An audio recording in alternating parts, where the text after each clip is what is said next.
another week of Tigers baseball has come and gone.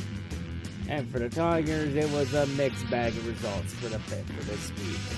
As the Tigers had 2 series this week, they won a series and lost a series.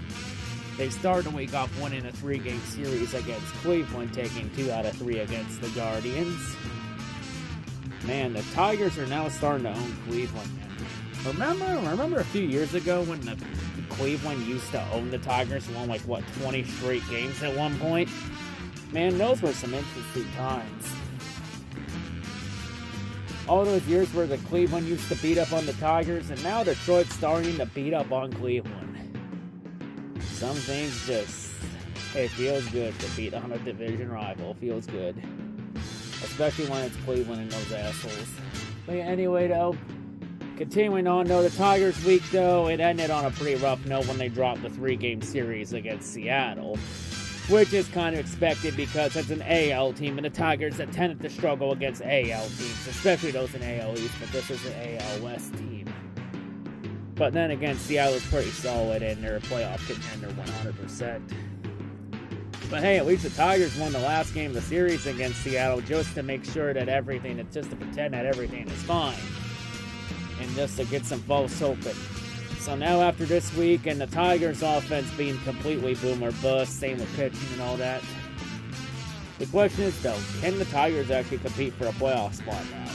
Because now, as we're getting midway through May, and we're getting close to the 50-game mark, the Tigers are currently 18-21. They're 3 games below 500, but they're within striking distance of the playoffs and the division lead. They're only 3.5 games behind the AL Central leading Minnesota Twins. And they're only 4 games out of the 3rd and final wild card spot, currently being held by the Yankees. I mean, it's still very plausible, but the Tigers only played 39, 40 games. There's still 122 games to go. A lot can change in the next few months. But hey, it's very good to get that early season hope and optimism in before the Tigers maybe come crashing down to earth. Hey, we can all dream, damn it. And also this week, the Tigers were playing against NL teams, and we know the Tigers are very good against the NL this year.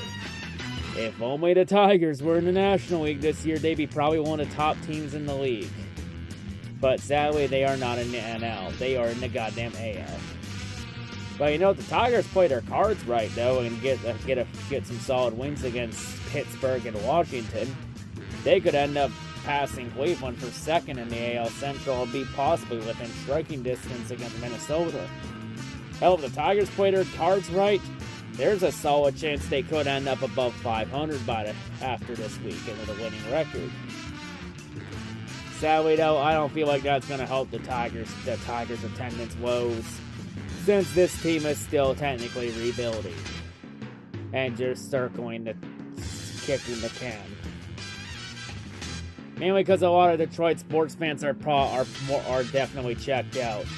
Either from waiting until football season when the Lions start their season, or they're checked out waiting on the draft water to see what happens with the Pistons if they get the 1st overall pick or if they get fucked to 7-8 shades of hell.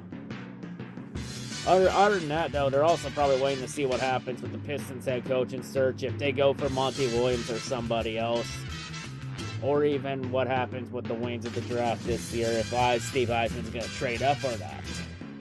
A lot of questions, though, for the other Detroit sports. You can even throw Tigers in there.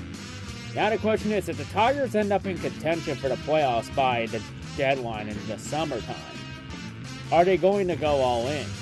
Are they going to push for a playoff spot? Or are they going to just stick to the plan and just keep on the rebuilding and not jump ahead and not get fooled by anything? Anything's plausible at this point. Momentum can change on a dime in baseball just like that. A lot of questions, 100% for the Tigers coming up. But hey, maybe with the way the Tigers have been so far, maybe not everyone will check out after 50 games. They're within striking distance, but they're going to still need a lot of help, though, and they still got a long ways to go. Even if the Tigers are a competitive team this year, could compete for a playoff spot, I still feel like they're missing quite a bit on the team. They're still missing quite a bit. I'm not sure if they need a few more prospects or but they need to go get some talent out there.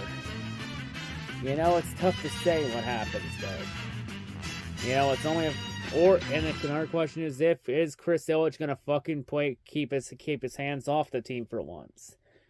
Or when is he gonna fucking get involved at the first sign of trouble? A lot will be answered for sure, but hey, you know, at least the Tigers are doing pretty solid right now. It'll be a solid distraction for the summertime.